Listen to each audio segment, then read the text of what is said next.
வணக்கம் மக்களே, வணக்கம். சற்று முன் கிடைத்திருக்கக்கூடிய ஒரு முக்கியமான தகவல் ஒன்றை பார்க்க போகிறோம். சற்று முன்பு அதிரடி கைது, சிறையில் அடைப்பு, ஸ்டாலின் சோகத்தில் உறைந்து போயிருக்கிறார்.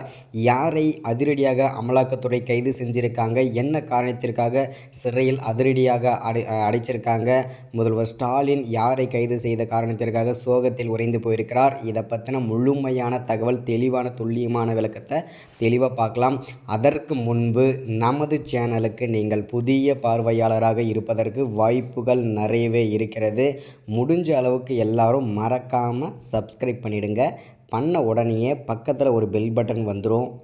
அதை கிளிக் பண்ணி ஆல்ன்ற ஆப்ஷனில் போட்டு வச்சுக்கோங்க. அப்போ தான் நம்ம வீடியோ போட்டோம்னா உடனே நோட்டிஃபிகேஷன் வரும். அதை பார்த்து தெரிஞ்சுக்கலாம் நீங்கள் என்ன அரசியல் இன்றைக்கி என்ன அரசியல் நியூஸ், இன்றைக்கி என்ன அரசியல் அப்டேட்டுன்றதை தெளிவாகவும் துல்லியமாகவும் தெரிஞ்சுக்கலாம். ஸோ அது மட்டும் இல்லாமல் வீடியோ பார்க்குற எல்லோரும் வீடியோவுக்கு லைக் பண்ணுங்கள், ஷேர் பண்ணுங்கள். ஓகே, வாங்க வீடியோக்குள்ளே போகலாம். சற்று முன்பு கிடைக்கப்பட்டிருக்கக்கூடிய ஒரு முக்கியமான, பரபரப்பான, அதிர்ச்சிகரமான, திமுகவை பொறுத்த வரைக்கும் ஒரு சோகமான தகவல் அப்படின்னு கூட சொல்லலாம். ஏன்னா அதிரடியாக கைது செஞ்சு சிறையில் அடைச்சிருக்காங்க. இதனால் முதல்வர் ஸ்டாலின் வந்து சோகத்தில் ஆழ்ந்து உறைந்து போயிருக்கிறார்.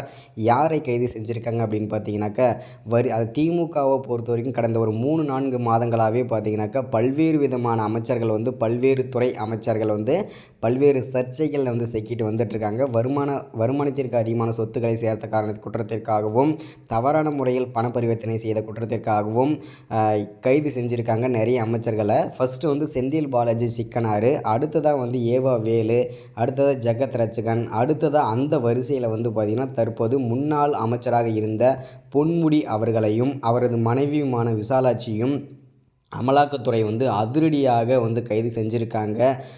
அது மட்டும் இல்லாமல் லட்சக்கணக்கான கருப்பு பணங்களை வந்து, கோடிக்கணக்கான கருப்பு பணங்களை வந்து பறிமுதல் பண்ணி முடக்கியிருக்காங்க.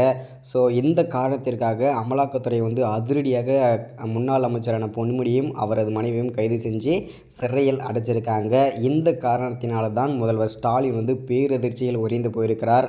அவருக்கும் இவருக்கும் என்ன சம்பந்தம் அப்படின்னு கேட்டிங்கனாக்கா, திமுகவின் முதல்வர் ஸ்டாலினோட வலது கை அப்படின்னு கூட சொல்கிறாங்க. ஸோ முன்னாள் அமைச்சரான பொன்முடியை, ஏன்னா வந்து மொத்த ஸ்டாலினோட பாதி சொத்துக்களுக்கும் மேலே பினாமியே பொன்முடி தான் அப்படின்றதுக்கான உறுதியும் படித்திருக்காங்க. அமலாக்கத்துறையிடம் வந்து பொன்முடி அவர்களை வந்து ஒப்புக்கொண்டதாகவும் சீக்ரெட் தகவல் வந்து கொடுத்துருக்காங்க. சிறையில் அடைச்சிருக்காங்க. அதாவது பார்த்திங்கன்னா சென்னை உயர்நீதிமன்றத்தில் வந்து பார்த்திங்கன்னா அமலாக்கத்துறை வந்து பொன்முடி அவர்களையும் அவரது மனைவியும் ஆஜர்படுத்தியிருந்தாங்க. அவங்களுக்கு வந்து 3 ஆண்டுகள் சிறை தண்டனையும் 50 லட்ச ரூபாய் அபராத தொகையும் அவசரம் அதிரடியாக தீர்ப்பளிச்சிருக்காங்க நீதிபதி அவர்கள்.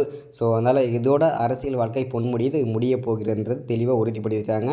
ஸோ இதுதான் அப்டேட். மறக்காமல் சப்ஸ்கிரைப் பண்ணுங்கள், லைக் பண்ணுங்கள், ஷேர் பண்ணுங்கள். Thank you, welcome.